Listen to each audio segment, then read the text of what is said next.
Hello বন্ধুরা, আপনারা কি জানেন এটি কি? বাংলাদেশের অন্যতম অর্থকরী ফসল হচ্ছে সোনালী আঁশ বা পাট। দেখেন, পাটগুলো আর 1 থেকে 1.5 মাসের মধ্যে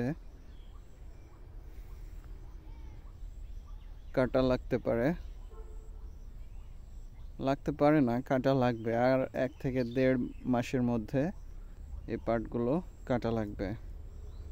তারপরে এটি নদী বা খালে তারা জাগ দেওয়া বলে, এটাকে জাগ দিবে এবং নির্দিষ্ট সময় পরে এটি তুলে তারপর এর আঁশ ছাড়ানো হবে এবং আঁশ ভালো করে ধুয়ে রোদে শুকিয়ে সেটা সোনালী আঁশে পরিণত হবে। ধন্যবাদ।